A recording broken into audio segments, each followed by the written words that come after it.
All right, we are live with Quick Tip Tuesday, each and every Tuesday, 8 p.m. Eastern Time. Today's topic is best time to sell your property. What is the best time to sell your property? Answer can be a little vague depending on your scenario, depending on the type of property you have. But let's focus on single families and condos.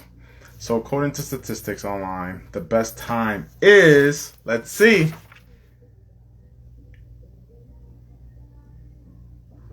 early summer. We all knew that, right? And this is the end of Quick Tip Tuesday. No, I'm just kidding. So best time is early summer. According to stats, May is the highest median price for sellers.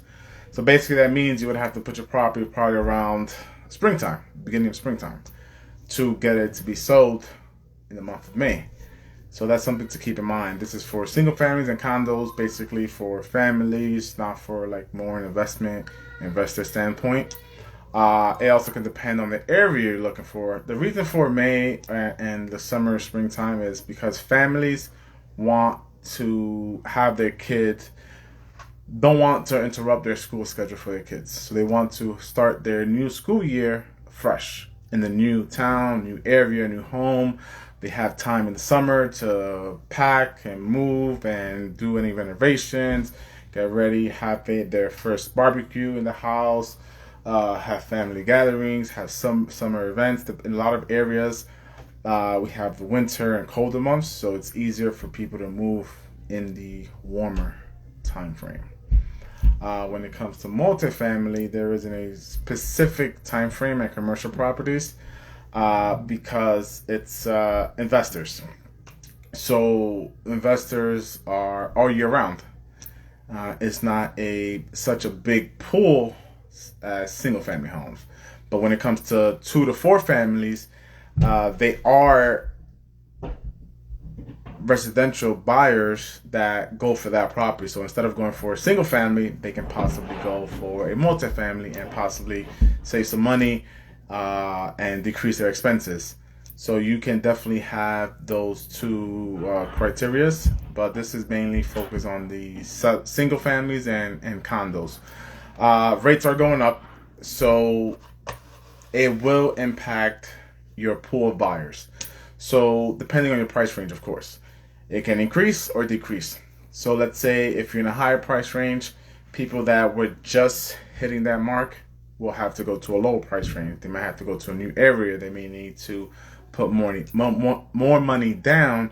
They may need to add a cosigner to qualify for that higher price range. So definitely keep that in mind. With the higher rates, those pools, the pool of people that are in that area, that price range, will have to go to a lower price range. Maybe go to another area. Maybe forget about the big backyard. Maybe forget about the basement. Maybe forget about the 2-car garage. They will have to compromise. And then that pool may get bigger. So depending on the area, depending on your type of buyer, depending on a lot of circumstances, things will change. A lot of people are rushing to buy a house because the rates are going up. Even though people were warned, maybe people don't follow as much, but now rates are climbing pretty fast. People are rushing to buy a house. So that is still impacting the market. It's still a seller's market. It's good to understand the people you're working with. So if you're a seller, don't try to list your own home. If you're selling in Jersey or specific areas that I work with, I can connect you with a realtor. I'm a mortgage lender, so I focus on the financing side. So if you're trying to sell your house, don't sell it your own. Hire a professional. It's better to go that route. They'll be able to market for you. They can potentially bring their own buyers. They can speed up the process for you. I know a lot of people want to do things on their own, but it's always good to hire professionals. I learned that very early in my career. I outsource a lot of stuff because it takes me more time And sometimes at the end of the day, it costs me more, double, triple on what if I would hire somebody. Time is very important. So definitely hire a realtor, and hire a realtor that's good, a professional in your area.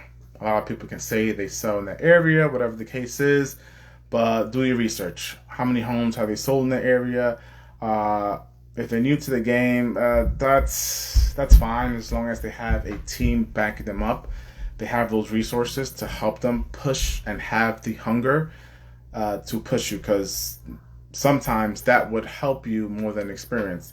If someone's really hungry and wants to get the job done, maybe they'll push even more for you. Maybe they market better. Social media is huge. So definitely have that in mind. I wanted to keep this pretty short since I don't focus on the real estate agent side. I focus more on the mortgage side.